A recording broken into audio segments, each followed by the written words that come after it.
Hey guys, tonight we leave behind the myths of golden pharaohs and glittering treasures to journey to the banks of the Nile, around 1500 BCE.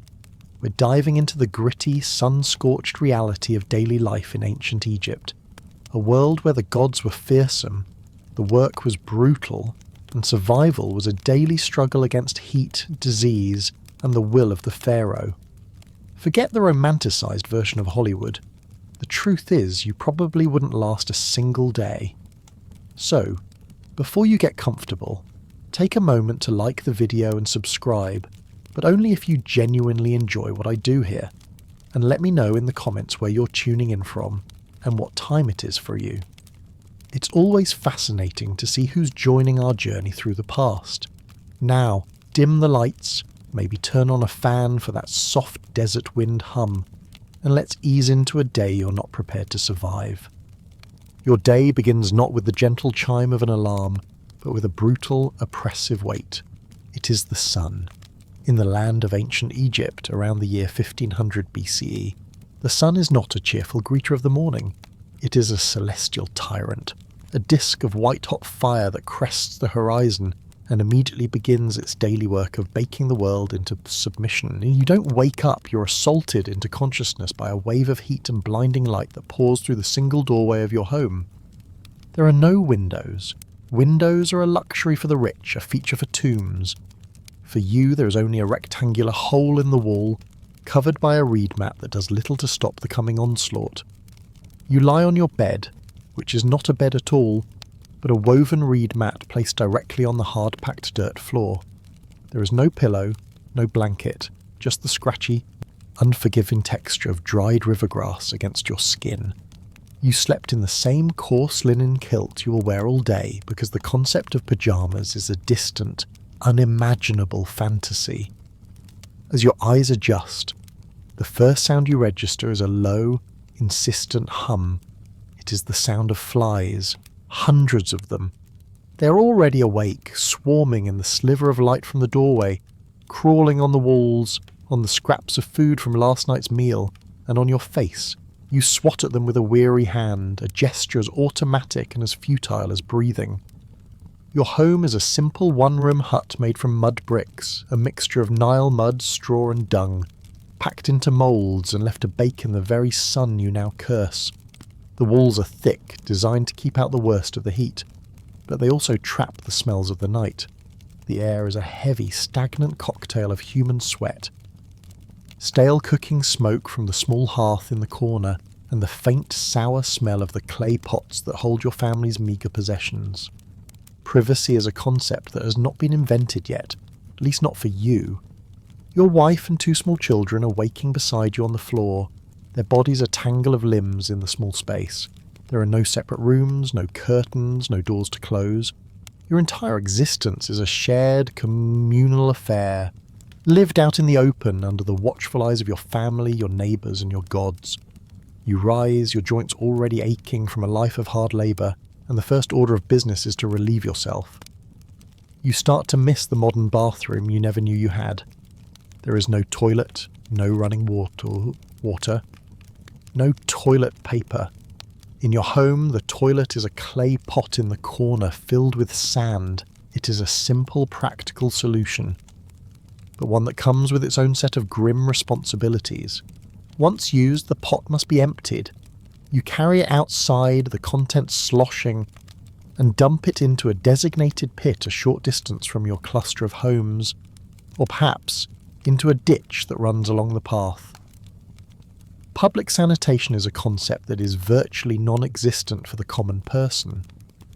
The streets of the nearby towns and cities are often soiled with human and animal waste, a breeding ground for disease that you try not to think about. While you handle this grim task, you might catch a glimpse of the world of the elite. A wealthy official's villa, just up the river, is a different universe. They have private, designated bathing rooms inside their homes, with limestone basins where servants pour cool water for washing. Their toilets are more refined, perhaps a carved limestone or wooden seat placed over a pot that a servant will dutifully empty into the desert far from the house. Their obsession with cleanliness is a form of worship, a spiritual and physical purity that separates them from the grime of your world.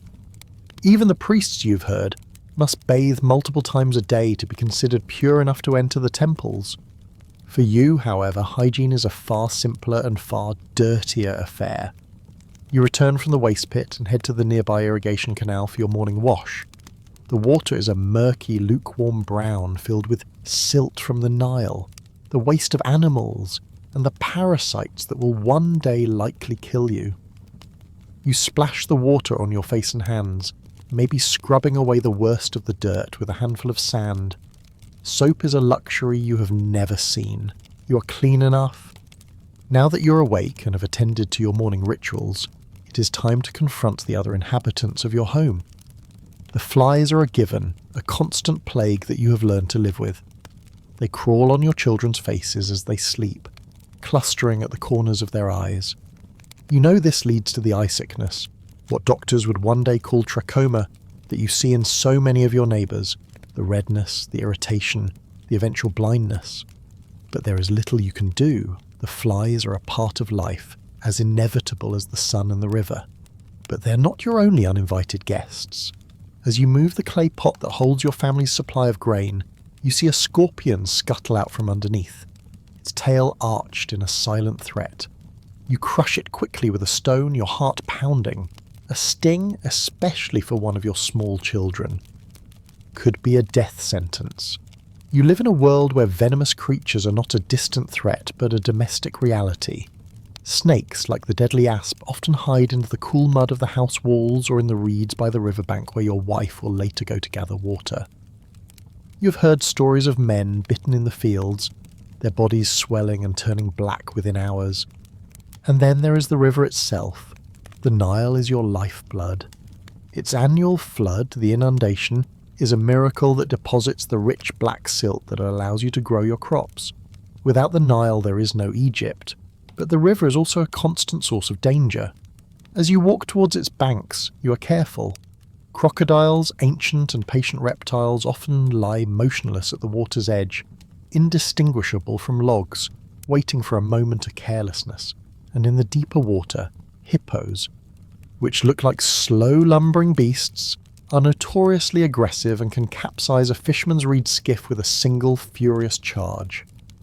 The very source of your life is surrounded by things that can bring a swift and violent death. The environment you inhabit is a world of harsh and unforgiving dualities. The sun that ripens your barley is the same sun that can strike you down with heat stroke in the fields. The Nile that feeds your family is the same Nile that can drown you or feed you to its creatures.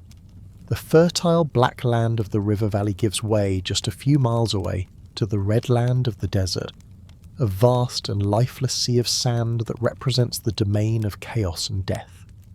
You live your entire life on a narrow, precarious ribbon of green, caught between the deadening sun and the dangerous water. You are now ready to face the day. You wear your only garment, a simple kilt made of coarse undyed linen. Linen is a good choice for the heat, but your kilt is rough, patched in several places, and stained with the dirt of 100 days of labour. It is all you own. Your wife wears a simple linen sheath dress, and your children are naked, as most are until they reach adolescence. Your feet are bare. Leather sandals are a luxury for scribes and officials, not for a farmer like you. Your bare feet are tough and calloused, but still vulnerable to the sharp rocks, the thorns and the parasites in the mud. You stand in the doorway of your hut and look out. The air is already shimmering with heat, though the sun has barely cleared the horizon. The smell of your neighbour's cooking fire mixes with the ever-present smell of dust and the faint swampy odour of the canals. The world is awake, and it is demanding. The fields need to be irrigated. The cattle need to be tended, and the pharaohs' granaries need to be filled. Your day has just begun, but you are already exhausted. You have survived the night, but now you must survive the day. And in the unforgiving environment of ancient Egypt, that is the greatest challenge of all. You are a tiny, fragile human being in a land of immense and indifferent power. A land where the sun, the sand, and the gods are a constant heavy weight upon your shoulders. You take a breath of the hot, dusty air, and you step outside to begin your labour. Of course, here is the full 1,500-word script for the second segment of your video, continuing the journey through a day in ancient Egypt. You return from the canal, your hands and face still damp from the murky water, and step back into the cool darkness of your mudbrick home. The sun is already beginning its relentless climb, and the heat is building. It is time for the first meal of the day, the fuel you will need for the 12 hours of backbreaking labour that await you. Your wife is waiting, having already coaxed the small fire in the hearth back to life. She hands you a piece of bread and a clay cup of beer. This is your breakfast. It is the same breakfast you ate yesterday, and the same one you will eat tomorrow. It is the meal that will keep you alive, and it is the meal that is slowly, methodically killing you. Let's start with the bread. It is a small, round, flat loaf, dark in colour and heavy in your hand. It is not the soft, airy bread you might imagine. It is dense, tough, and coarse. Made from emmer wheat or barley, the staple grains of your world. As you take your first bite, you feel it immediately, the grit, a fine, sandy texture that grinds between your teeth with every chew. This is not an accident, a bit of dust that fell into the dough. It is an unavoidable feature of your daily life. The grain is ground by hand by women like your wife who spend hours every day rubbing it between two large, flat stones. With every motion, tiny particles of stone and desert sand are scraped away, mixing into the flour. You chew slowly, deliberately, trying to break down the tough fibres, but the damage is already being done. Every single meal from the time you were a small child, this gritty bread has been acting like sandpaper on your teeth. By the time you reach your 20s, your dental situation is a waking nightmare. Your molars are worn flat, the enamel completely ground away, leaving the soft dentin and eventually the sensitive nerves exposed. A constant low-level toothache is the background noise of your existence. Sometimes it flares into a blinding, throbbing agony that makes it impossible to sleep or work. You see it in the faces of your neighbours, the swollen jaws, the missing teeth, the grimaces of pain they try to hide. An abscess is a common and often fatal event. A piece of grit can work its way into your gums, or a worn-down tooth can become infected. The infection will spread into your jawbone, causing unimaginable pain and swelling. With no antibiotics, no skilled dentists, the infection can easily enter your bloodstream, leading to sepsis and a slow, feverish death. The very bread that gives you the energy to work is the same substance that is destroying your mouth, turning it into a source of chronic pain and a gateway for fatal infections. You finish your piece of bread, your jaw already aching, and wash it down with the contents of your cup. The drink is beer. Yes, beer for breakfast. It is not the crisp golden lager of the modern world. It is a thick, cloudy and sour beverage, more like a thin, fermented porridge or a liquid sourdough starter. It is brewed from barley or wheat, and it is the primary source of hydration and nutrition for everyone in your family, including your children. You drink it not for pleasure, but for survival. The water in the Nile and the irrigation canals is a deadly soup of contaminants. It is teeming with agricultural runoff, animal waste, and the invisible eggs of parasites. Drinking it straight is a gamble with your life, but the process of brewing beer involves boiling the water, which kills off the most dangerous bacteria. It is, by a huge margin, the safest thing you can drink. So you drink your thick, sour beer. Its taste familiar and slightly medicinal. It provides you with calories, with vitamins, and with a low-level buzz that might just dull the edges of the brutal day ahead. You give a cup to your wife, and a smaller watered-down portion to your children. This is their morning ritual, a shared meal that is both a necessity and a poison. Alongside your bread and beer, there might be a few green onions, their sharp, pungent flavour a welcome contrast to the blandness of the grain. Garlic, lentils and beans are also staples, providing the protein you need for a life of hard labour. If it is the season of the inundation, when the Nile has receded and the land is fertile, there might be a wider variety of vegetables, lettuces, cucumbers, radishes. But meat is a dream, a luxury reserved for the wealthy elite, or for the most important religious festivals. You might eat fish from the Nile, salted and dried to preserve it, but the thought of a piece of roasted beef or duck is a fantasy. Your diet is a monotonous, repetitive cycle of grain and beer, supplemented with whatever vegetables you can grow in your small household plot, and yet for all its dangers, the food is not the greatest threat you will consume today. The true killer is invisible, a silent invader that enters your body through the water you use to wash your hands, the mud you walk through in the fields, and the very soil your food is grown in. The practice of using human and animal waste as fertilizer is common, and it means that the vegetables you eat are often contaminated with the eggs of worms and other parasites. Dysentery is a common cause of death, a brutal, dehydrating illness that can carry away a child in a matter of days. But the most insidious enemy is the one that lives in the canals, the schistosoma flatworm. Its microscopic larvae are released by snails into the slow-moving water where you bathe, where your children play, and where you work every single day. They burrow painlessly through your skin and travel through your bloodstream to your internal organs, where they mature and lay thousands of eggs. You will not know you are infected for years, but slowly the damage is done. The disease schistosomiasis will cause chronic fatigue, fever, and internal bleeding. You will see blood in your urine and stool, a sign that the worms are ravaging your bladder and intestines. Your liver and spleen will swell, your belly will distend, and you will live in a state of constant weary sickness. Nearly every peasant in your village is a host to these parasites. It is a shared, communal affliction, a slow-motion plague that saps the life from the very people who build the pyramids and feed the nation. You finish your breakfast. Your stomach is full for now. The beer provides a moment of warmth, a brief respite before the sun becomes your master. But you are acutely aware of the bargains you have just made.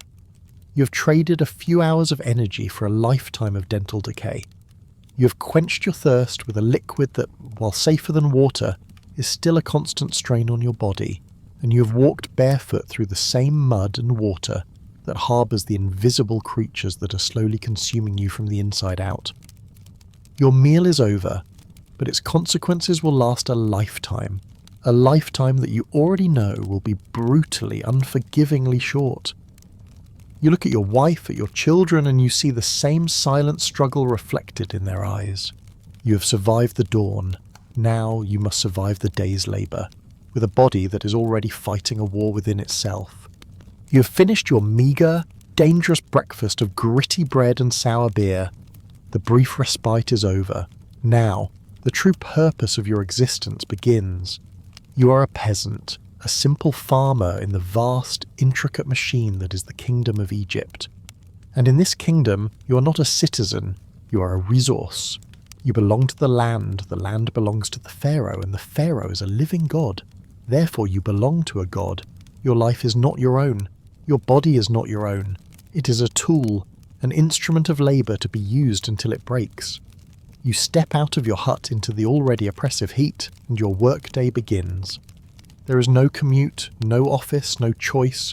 There is only the sun, the soil, and the relentless, back-breaking toil that will consume every moment of your waking life until the day you die.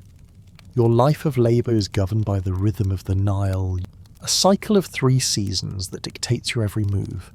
The first is Akhet, the season of the inundation, when the great river swells and spills its life-giving waters across the fields, leaving them to soak under a vast, silent sheet of water.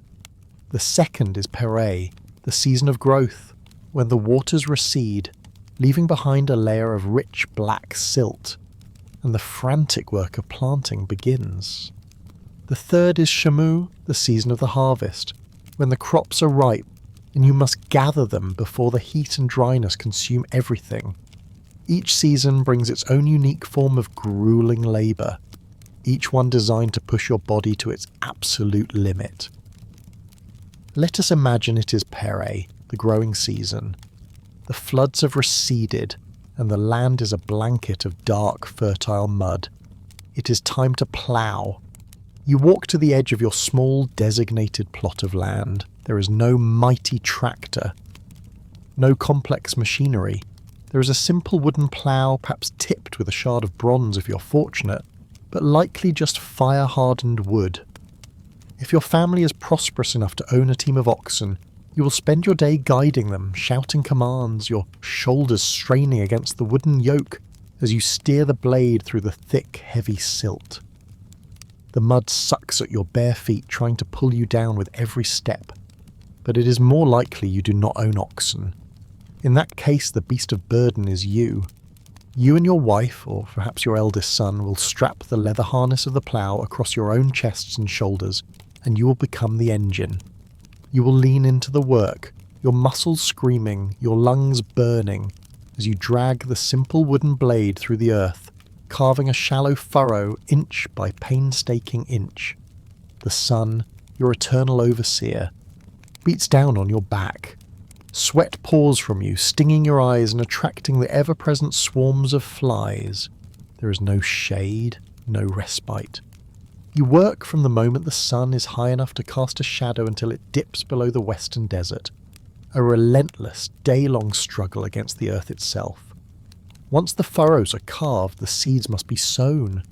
Your wife or children will follow behind you, scattering the precious barley or emmer wheat seeds by hand.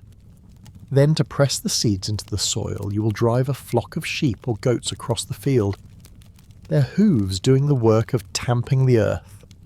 It is a simple, ingenious system, but it is one powered by endless human and animal effort.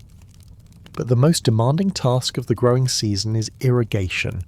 The Nile has given you the fertile soil, but it is up to you to keep it watered as the sun tries to bake it back into cracked desert. You will spend countless hours by the main canal operating a device called a shaduf. It is a simple piece of technology, a long wooden pole balanced on a pivot, with a heavy clay counterweight on one end and a bucket made of leather or reeds on the other. Your job is to pull the pole down, dip the bucket into the canal, and then use the counterweight to help you lift the heavy, water-filled bucket up and empty it into the smaller irrigation ditches that feed your field. This is your entire day. Pull down, dip, lift, empty, over and over and over again. The motion is repetitive, grueling and mind-numbing. Your back aches, your arms feel as though they are being pulled from their sockets, and the sun reflects off the surface of the water, blinding you. Each bucket of water is a victory, a small act of defiance against the encroaching desert, but it requires thousands of such victories every single day just to keep your crops from withering. You work and you sweat and you ache, your body becoming a simple organic machine in the service of the harvest. But what happens during Aket, the season of the flood? The fields are underwater. Surely this is a time for rest. It is not. The pharaoh, your god-king, does not believe in idle hands. When you cannot work your own land, you will work his. This is the season of the corvée, a system of mandatory unpaid state labour. You will be conscripted, taken from your village, and put to work on one of the pharaoh's monumental construction projects. It is not a request, it is a command. To refuse is to defy a god, a crime punishable by a severe beating or worse. You are marched to a massive work site. It is a vision of organised chaos, a landscape of raw human effort on an unimaginable scale. It could be a new temple for Amun-Ra, a tomb for a nobleman, or one of the great pyramids that pierce the sky. The air is choked with a fine white limestone dust that coats your throat and burns your lungs. The noise is a deafening symphony of thousands of men chanting, of overseers shouting, of mallets striking chisels, and of the agonizing groan of multi-ton stones being dragged across the sand. Your task may be in the quarries. Here, you will spend your days in the suffocating heat, cutting massive blocks of limestone or granite from the earth. Your tools are simple, a copper chisel that blunts easily and a heavy wooden mallet. You will chip away at the rock hour after hour, your hands raw and blistered, your body slick with sweat and covered in white dust. The danger is constant. A misplaced strike can send a shard of rock flying into your eye. A crack in the stone can cause a massive block to shift and crush you in an instant. There are no safety precautions.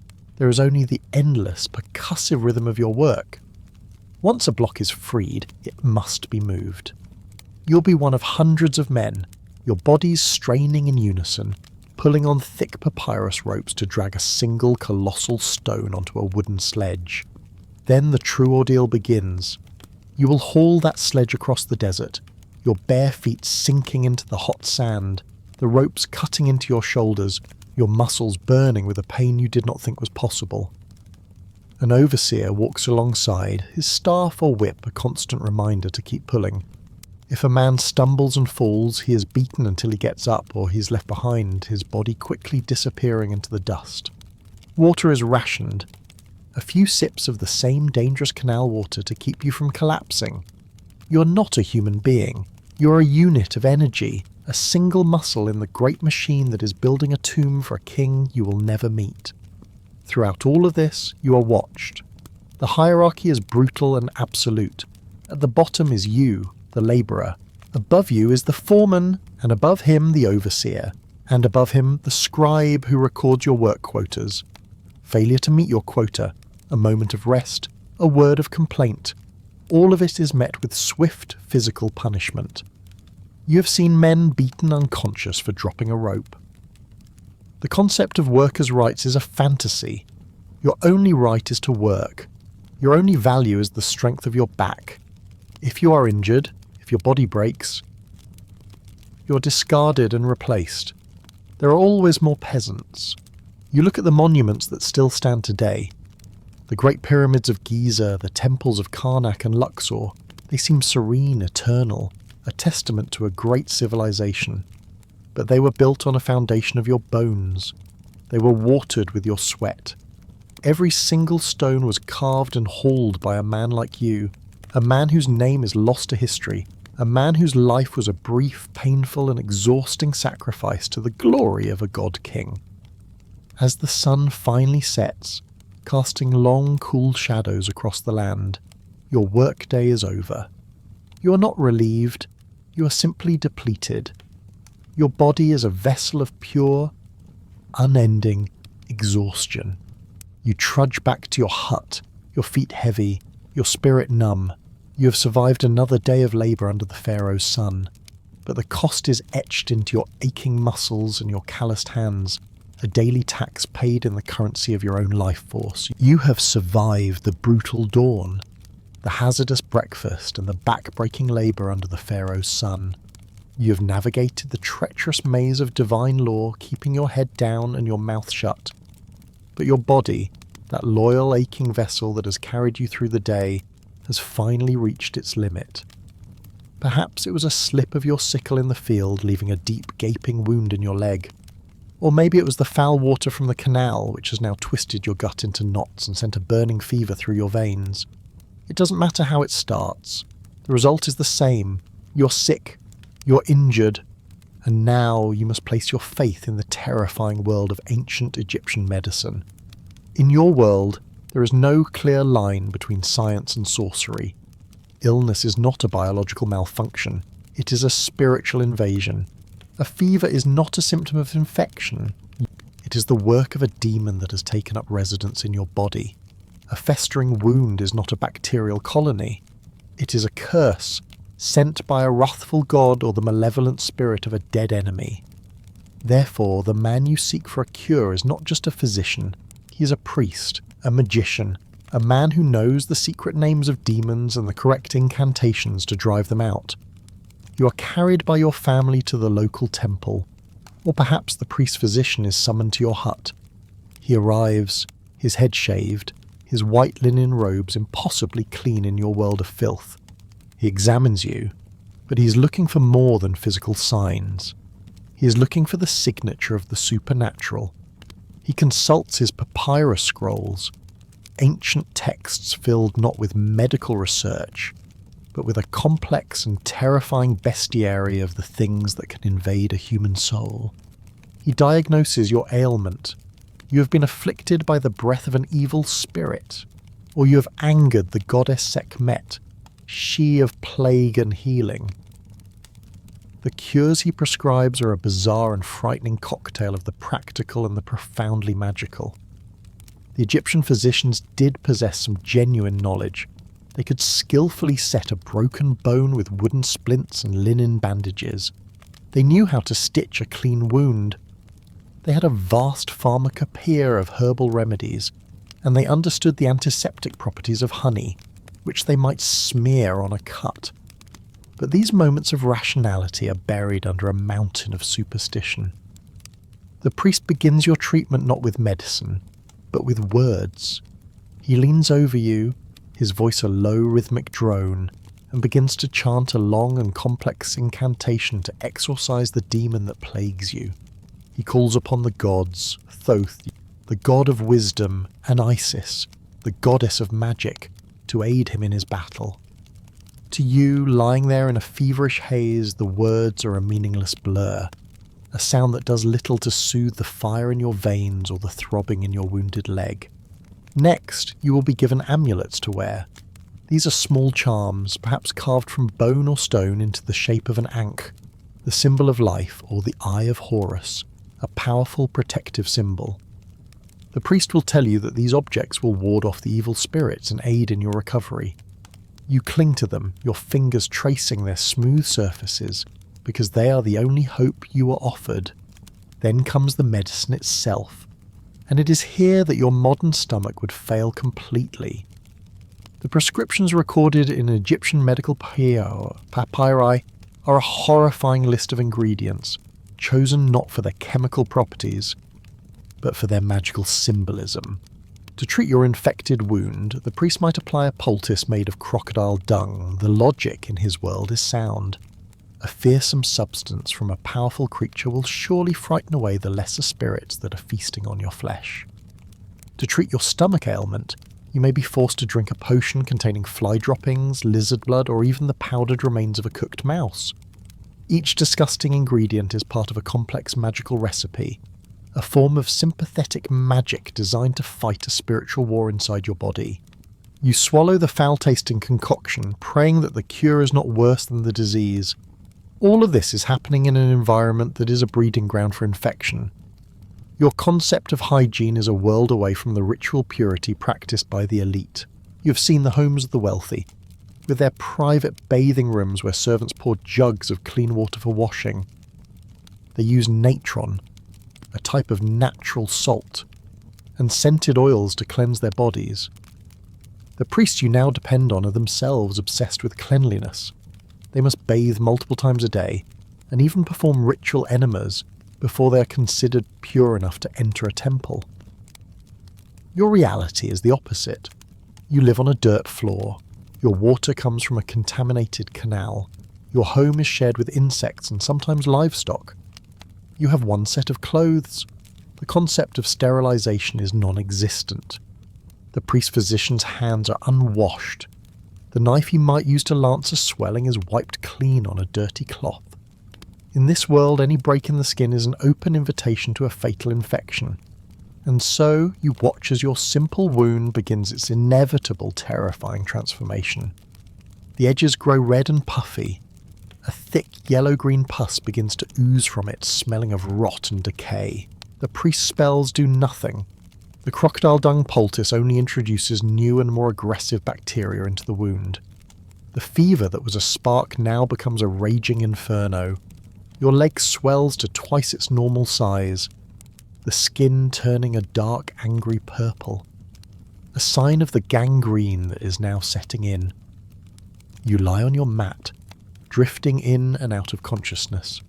The sounds of the world around you become a distant, muffled hum, the drone of the priest's unending chants, the soft weeping of your wife, the buzzing of the flies that are now drawn to the smell of your decaying flesh. You are dying, not from the wrath of a demon or the curse of a god. You are dying from a simple microscopic organism, an enemy your world does not know exists and has no weapon to fight against. The priest may make one last desperate attempt to save you, perhaps a magical ritual involving a wax figurine of your enemy, which he will melt in a fire to break the curse. But it is too late. The infection has entered your bloodstream.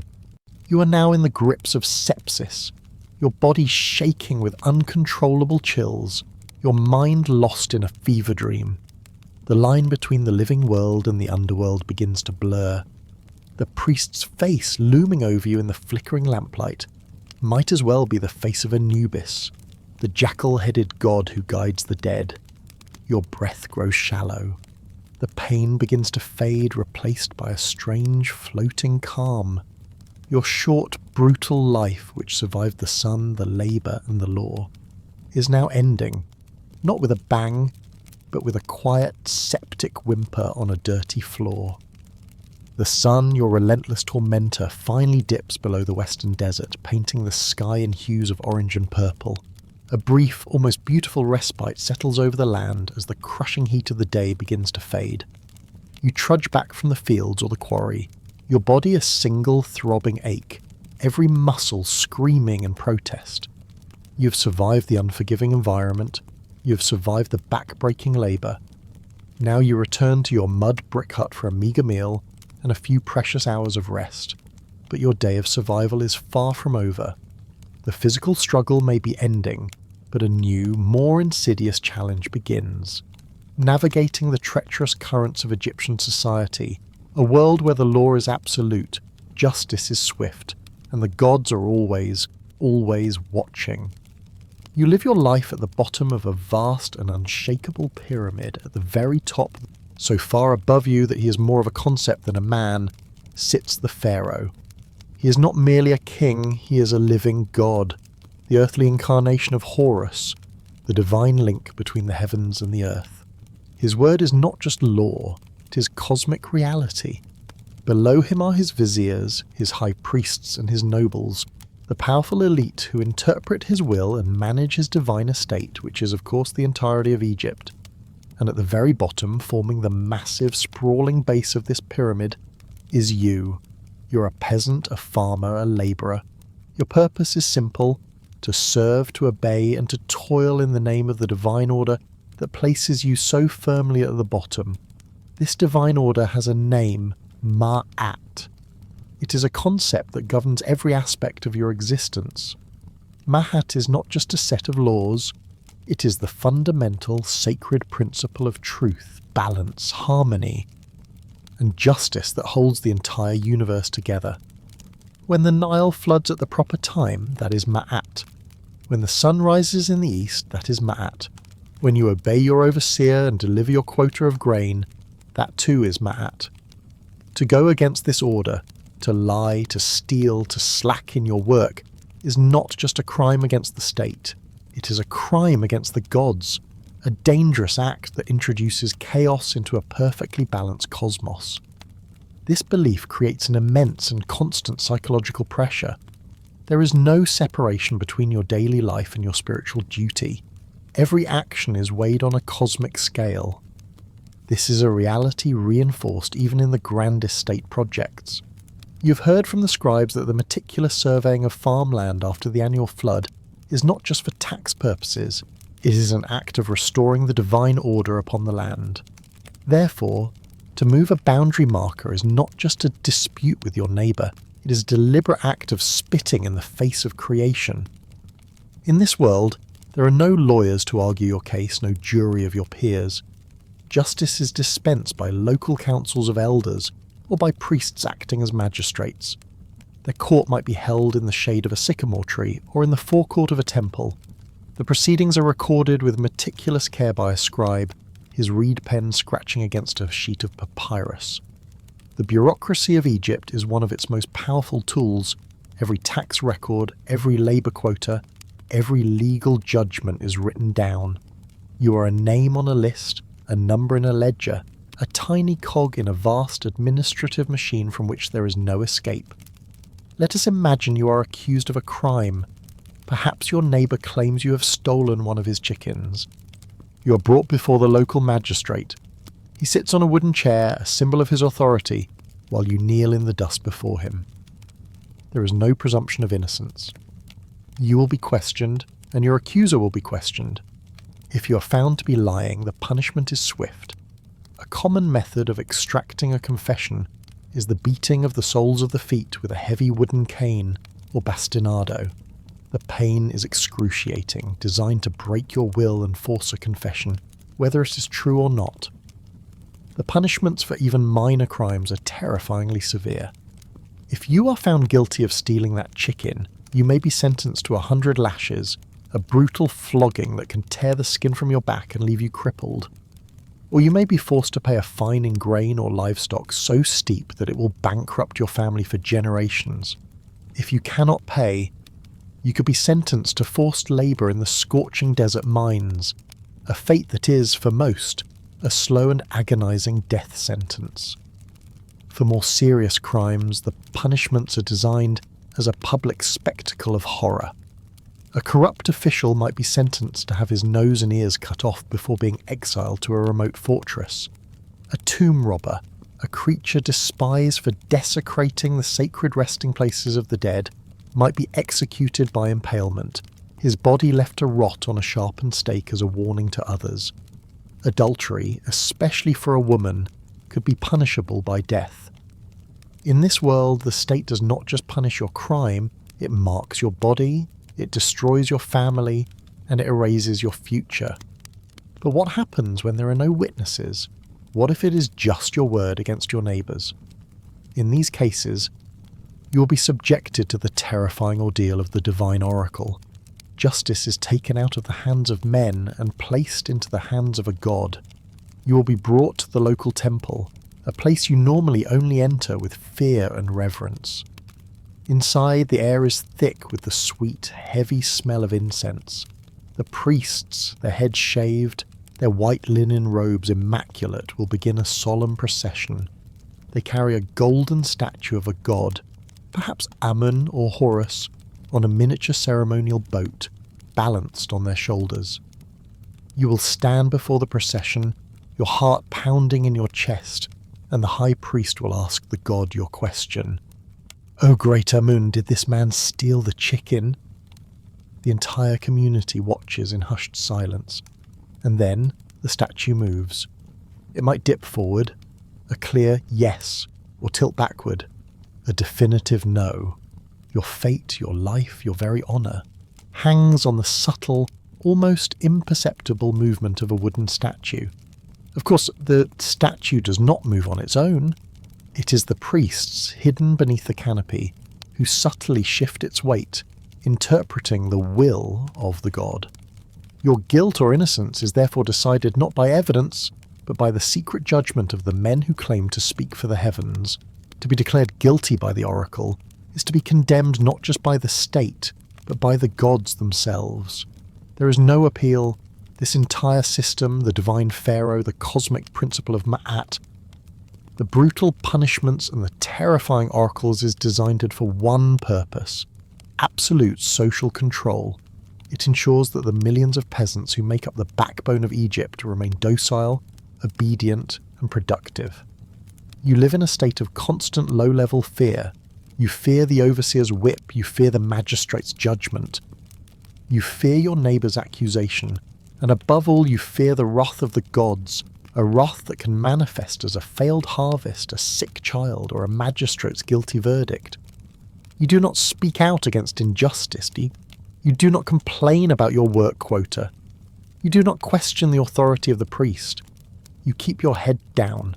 You work until your body breaks, and you make your offerings at the temple, praying that you remain in harmony with Ma'at, that you go unnoticed by the vast and powerful forces that control every aspect of your short, difficult life. As night falls and you return to your hut, you are not just physically exhausted, you are psychologically drained. You lie on your reed mat, the sounds of your family breathing around you, and you run through the events of the day in your mind. Did you show the proper deference to the foreman? Did you say a prayer as you passed the temple? Did that angry glance from your neighbour mean he is planning to accuse you of something tomorrow? In the Egypt of the pharaohs, survival is not just about enduring the heat and the labour. It is about becoming invisible, about making yourself so small and so obedient that the great watching eyes of the gods and the state simply pass over you. It is a life lived on a knife's edge, a constant performance of piety and submission, where one wrong step can lead to a punishment that is both brutally physical and eternally spiritual. The relentless Egyptian sun finally shows a hint of mercy, beginning its slow descent towards the western desert, the realm of the dead. The sky, a bleached white for most of the day, now softens into hues of amber and rose. The punishing heat begins to recede, replaced by a cool evening breeze that rustles the reeds along the Nile. For the healthy, this is a moment of relief, a time to return from the fields, to gather with family and to rest. But for you, lying on the dirt floor of your hut, this is not a relief. It is an ending. The setting of the sun mirrors the fading of your own life force. The fever that has been raging within you has done its work. The infection from a simple wound, left to the care of dung poultices and magical chants, has consumed your strength. Your day is over. Your life is over. And now, you must face the final and most fundamental truth of your existence. In the grand and glorious empire of the pharaohs, a long life is the greatest luxury of all, and it is one you were never meant to have. In your world, death is not a stranger. It is a constant, familiar neighbour. It is a presence in every home, a shadow that falls across every family. The average life expectancy for a commoner is a brutal 35 years for a man, and perhaps only 30 for a woman, the risks of childbirth shortening her already brief time on this earth. To see your 40th birthday is to be considered ancient, a respected elder whose survival is a statistical miracle. You've seen more sunsets than most, and now you're about to see your last. This grim reality begins at birth.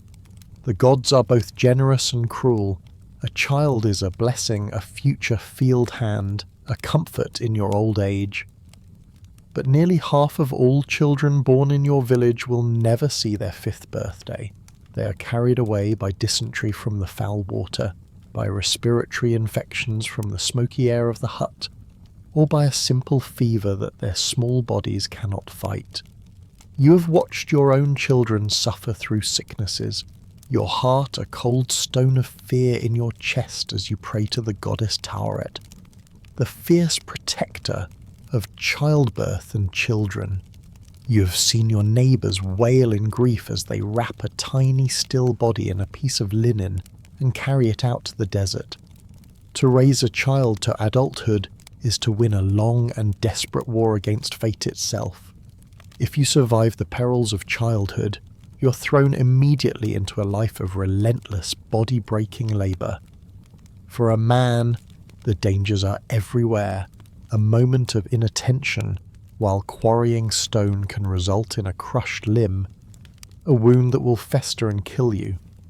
A venomous asp hiding in the shade of a barley stalk can end your life with a single painless bite. The oxen pulling your plough can turn on you, their horns sharp and deadly. Even a simple fall can break a bone, and in a world without proper medicine, a compound fracture is a death sentence. For a woman, life is a different kind of battlefield. She works in the fields alongside the men, her body subject to the same toil, but she also faces the unique and terrifying ordeal of childbirth. It is the leading cause of death for women in your world. The birth takes place in the home, on a mat on the dirt floor, attended by a local midwife whose knowledge is a mixture of practical experience and deep-seated superstition. There is no understanding of germs, no sterile equipment, no pain relief. A difficult birth, a baby that will not turn, or excessive bleeding, these are all scenarios that will likely end in death for the mother, the child, or both. Every pregnancy is a gamble with your own life, a necessary duty to produce heirs that could very well be the last thing you ever do. And so, as you lie here, your own life ebbing away, you are not experiencing a tragedy. You're experiencing the norm. You're simply another soul reaching the end of a short, hard road. Your family gathers around you, their faces, illuminated by the flickering, oily light of a single clay lamp, are masks of sorrow and resignation. They have seen this all before. They know there is nothing to be done. The priest-physician has already performed his last rites, his magical spells and incantations now useless. Your body has been conquered, but your journey, in their eyes, is just beginning. In Egypt, your entire life has been a preparation for this moment. Death is not an ending, it is a transition, a perilous journey into the duat, the underworld, with the hope of reaching the field of reeds, a blissful eternal paradise. But the quality of your journey, like the quality of your life, is determined by wealth and status. You have heard the stories of how a pharaoh dies. For him, death is the most important project of his reign. Decades of labour, the wealth of a nation, are poured into ensuring his successful passage into the afterlife. His tomb, cut deep into the rock in the secret Valley of the Kings, is a magnificent multi-roomed palace, its walls covered in vibrant paintings and sacred texts that will act as his guide. His body undergoes the long and sacred ritual of mummification. For 70 days the royal embalmers work their magic. His brain is removed piece by piece. Through his nose with a long bronze hook, his internal organs, liver, lungs, stomach and intestines, are removed, dried and placed in 4 beautiful canopic jars, each one protected by a different god. His body is then packed in natron, a natural salt, for 40 days, until every drop of moisture has been drawn from it, leaving it a dry, leathery husk. Then the wrapping begins. His desiccated body is anointed with precious oils and wrapped in hundreds of yards of the finest, purest linen. Magical amulets are tucked between the layers, a scarab beetle over his heart, an ankh for life, a djed pillar for stability. His funeral is a grand state affair. A procession of priests, nobles, and weeping mourners accompanies his golden sarcophagus to its final resting place. The opening of the mouth ceremony is performed, a sacred ritual where a priest touches the mummy's mouth with special instruments, magically restoring its ability to eat, speak, and breathe in the afterlife. He is buried with his treasures: golden chariots, jewel-encrusted thrones, chests filled with clothes, and clay pots filled with the finest food and wine. He is not just buried, he is equipped. He is sent into eternity with all the pomp and privilege he enjoyed in life. Now consider your own funeral. Your family, with tears streaming down their faces, begins the simple preparations. There will be no 70-day ritual. There will be no embalmers. Your wife will wash your body one last time with water from the canal. She will wrap you not in hundreds of yards of fine linen, but in a single coarse sheet, perhaps the same one you used as a blanket. There are no golden amulets. Only the simple stone charm you have worn around your neck your entire life. Your grave goods are a heart-breaking testament to your poverty. Your family will place a single clay bowl beside you, filled with a piece of your gritty bread and a bit of your sour beer. It is a meagre ration for a journey that is supposed to last forever, and it is a meal that your living children now have to go without. There is no grand procession. Your eldest son and your neighbour will lift your wrapped body and carry you out of the village, past the fields you toiled in, to the edge of the great silent desert. There, in the red land, they will dig a shallow pit in the sand. This is your tomb. As they place you inside, your wife will let out a wail of grief, a raw, piercing sound that is quickly swallowed by the vastness of the desert. There is no elaborate ceremony, no priest to open your mouth for the afterlife. There are only the whispered, heartfelt prayers of your family.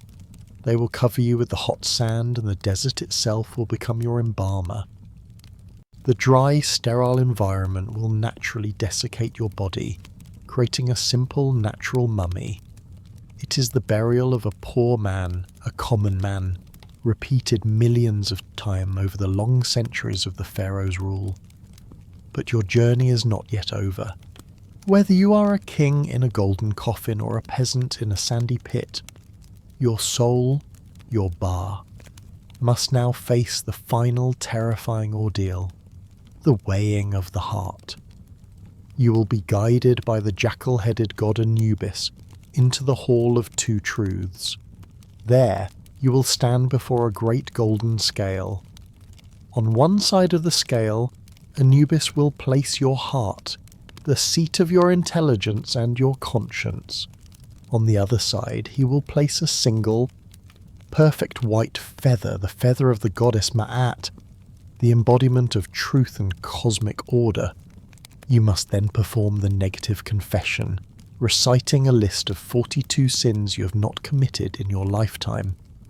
I have not stolen. I have not lied. I have not murdered.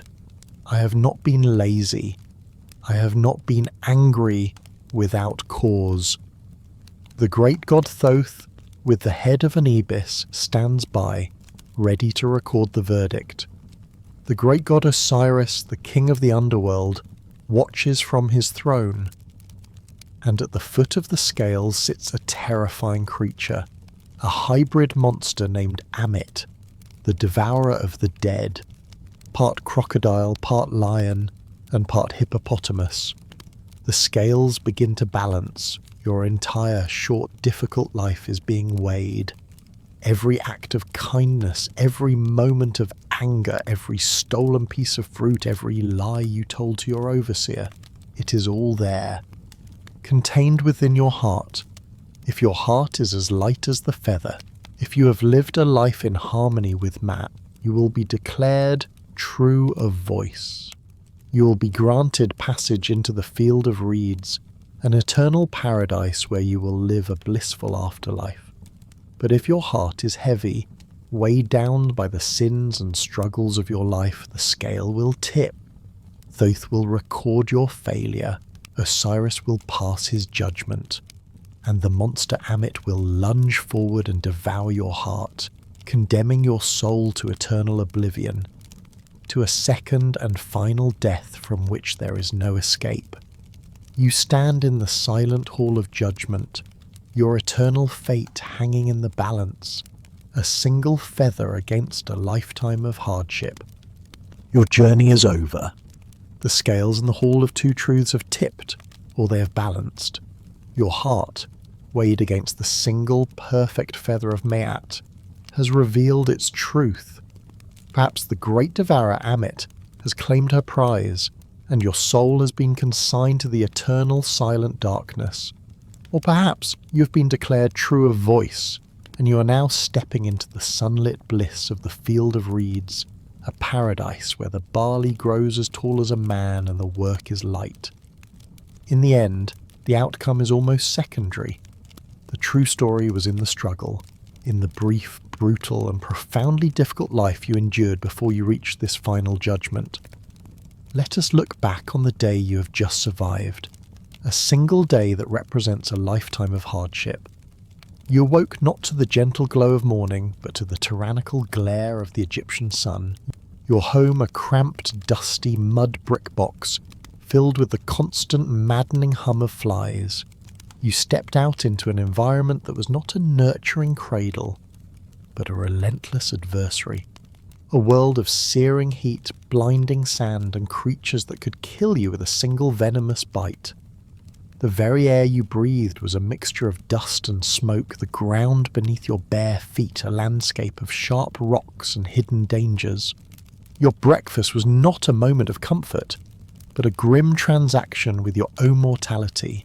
The bread you ate, the staple of your existence, was filled with the grit of the grinding stones, a daily abrasive that slowly and painfully wore your teeth down to the nerves, turning your mouth into a landscape of chronic pain and a breeding ground for fatal infections. The beer you drank, a thick and sour brew, was your only refuge from a river teeming with invisible parasites, the most insidious of which, the schistosoma worm, would make its home in your organs, slowly sapping your strength and vitality from the inside out. Every meal was a bargain, a trade of a few hours of energy for a long-term decay that was as certain as the rising of the sun. Then came the labour, a 12-hour ordeal that defined the very purpose of your life. You were a tool of the state, a single muscle in the vast organic machine that built the glory of the pharaohs. You felt the sun bake your skin as you dragged a heavy wooden plough through the thick Nile mud, your shoulders raw, your back screaming in protest. You experienced the mind-numbing, repetitive agony of the shaduf, lifting bucket after bucket of water to keep your small plot of land from turning to dust, or perhaps you were conscripted, taken from your home to toil at a massive construction site, the air thick with limestone dust that choked your lungs, your world reduced to the rhythmic chipping of a copper chisel against stone, or the agonizing strain of hauling a multi-ton block of granite under the watchful eye and ever-present whip of an overseer. Your body was not a temple. It was a resource, to be used, depleted, and discarded. You navigated a world of absolute authority, where your life was governed by the divine principle of Ma'at, a cosmic order that you had no power to influence but were expected to uphold with perfect obedience. You lived in the long shadow of a living god, the pharaoh, and his army of priests and scribes who held your fate in their hands. You learned to fear the magistrate's judgment, where a simple accusation could lead to a brutal beating on the soles of your feet. You understood that the smallest crime, the theft of a single loaf of bread, could be punished with 100 lashes, or a sentence of forced labour that was a slow, certain death. You lived in a state of constant low-level anxiety, a quiet terror that a single misstep, a single complaint, could bring the full crushing weight of the divine and earthly law down upon you. And when your body inevitably began to fail, you found yourself in the hands of a medicine that was a terrifying blend of magic and misguided pragmatism. A fever was a demon to be exorcised with chants. A festering wound was a curse to be treated with a poultice of crocodile dung. You swallowed foul-tasting potions of fly droppings and lizard blood. Your hope for a cure placed in a system that saw the supernatural as the primary cause of all earthly suffering. You lay on your reed mat, your simple infection turning to gangrene, while a priest chanted spells to a god who could not hear him. Your life slipping away not because of a powerful curse, but because of a microscopic world your civilization could not even begin to comprehend. This was your world. A world where life was a brief, fleeting flicker against an eternity of sand and sun. A world where you were born into labour, lived in a state of constant struggle, and died long before you ever had the chance to grow old. The romantic vision of ancient Egypt, the one we see in museums and films, is the story of the 1%. It is the story of the golden masks, the magnificent sarcophagi, and the serene, eternal gaze of the pharaohs. But that story was built on a foundation of millions of lives just like yours. The grandeur of the elite was paid for by your sweat, your pain, and your short anonymous existence. And yet through all of this you endured. This is the great paradise of your life. It was a life of near constant misery, yet it was not a life without meaning. You were not a modern individual seeking personal happiness and self-fulfillment. You are a part of a whole, a thread in a vast and ancient tapestry. Your life was given meaning by your role in your family, by your duty to your community, and by your place in the cosmic order of Ma'at. There were moments of simple, profound joy, the relief of a good harvest, the birth of a healthy child who survived its first perilous years, the shared laughter and stories around the fire during a village festival, the taste of a date sweetened with honey on a rare special occasion. These small moments of light were made all the more precious by the overwhelming darkness that surrounded them. You lived not for happiness, but for duty. You survived not for pleasure, but for the continuation of your family, your community, and the divine order of your world. Tonight, as you lie in your comfortable bed, in a world of clean water, of abundant food, of medicine that can cure infections with a simple pill, take a moment to remember that anonymous Egyptian farmer. remember the world he built. The next time you see a picture of the Great Pyramids, look past the monumental grandeur and try to see the ghosts of the 100,000 men who, like you, hauled those stones under the searing sun. Their names are not carved on the walls, their stories are not written in the hieroglyphs, but their legacy is in every single stone. They are the silent, invisible foundation upon which a great and enduring civilization was built. Their world is gone, buried under millennia of sand, but their story, the story of human resilience in the face of unimaginable hardship, is eternal. It is a quiet reminder that the comforts we take for granted are the dreams they could never have dreamed. It is a testament to the stubborn, unyielding spirit of our ancestors, who endured the unendurable so that one day their descendants could live a life free from the daily struggle for mere survival. The sun has set on your short, difficult life in ancient Egypt. The judgment is past, the journey is over. Now, it is time for you to rest,